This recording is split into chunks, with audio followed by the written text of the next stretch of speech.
Live from Fargo and serving you on TV, online, and on the go. This is Valley News Live at 5. Just moments ago, the Senate voted to reject witnesses in the Senate impeachment trial of President Donald Trump. Here's a live look at what's happening. The motion failed by a vote of 49 to 51 on the 10th day of proceedings against the president in the upper chamber.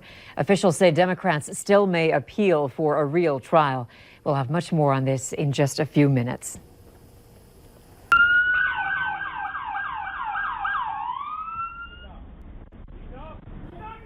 Also tonight, exclusive video for you. A woman is behind bars after leading police on a chase from Fargo to South Moorhead. Fargo police got a call around 9 a.m. today for a welfare check at Denny's.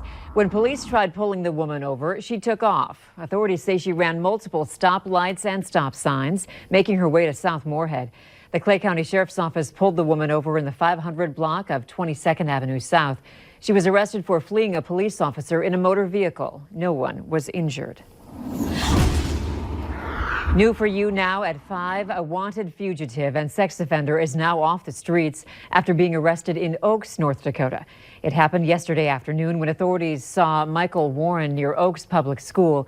Officials say Warren was a wanted fugitive and sex offender from Minnesota. Law enforcement made contact with the school leaders in Oaks, and as a precaution, the school was put in a soft lockdown. Coming up tonight on Valley News Live 10 at 10, we learn more about Warren's long criminal history. Never really hated on anybody. Yeah, it's shocking. You don't think it'll happen to like anybody like you actually know personally. A teenager whose life was cut short was laid to rest today, being remembered as someone with a huge heart. Valley News Team's Joshua Peguero learned more about 15-year-old Jonah Borth and has our story from Grand Forks.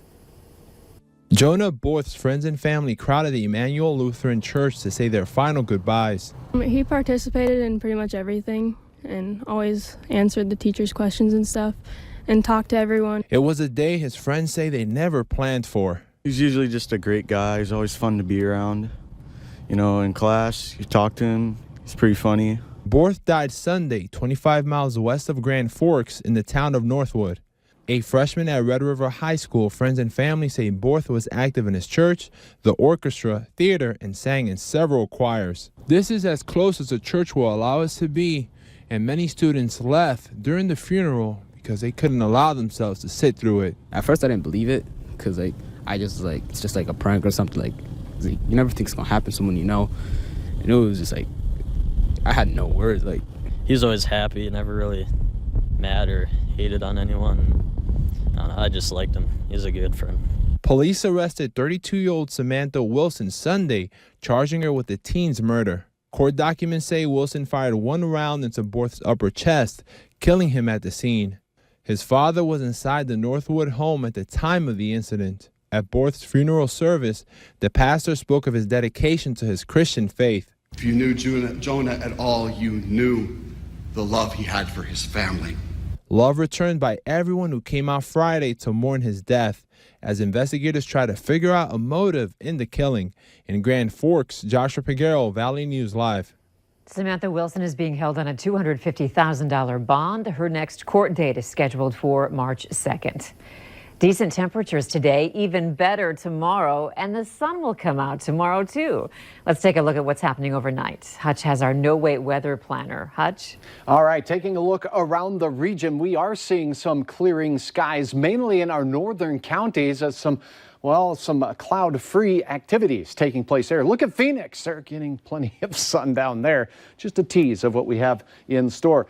Edge of the cloud deck off to the west and northwest of the FM area. In fact, you can really see that clearing taking place from the Langdon area, pushing into the Devil's Lake Basin. And as we speak right now, it is about 50 to 60 miles northwest of the FM area.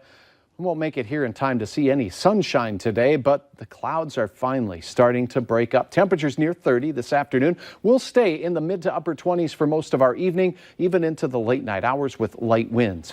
We will stay cloudy in Grand Forks as well, with temperatures in the low 20s by bedtime tonight. All in all, it does look like warmer weather will be here, Andrea, this weekend. We will see some glimpses of sunshine, but it comes with some growing pains. We'll spell all that out in a few minutes. All right, thanks, Hutch. Henry Hill Oil Services in western North Dakota has been ordered to pay a $1 million fine for a saltwater spill and other charges.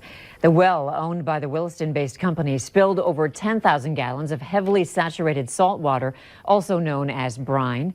Regulators say the company failed to pressure test the equipment to prevent those kinds of blowouts, nor did they adequately clean up the spill.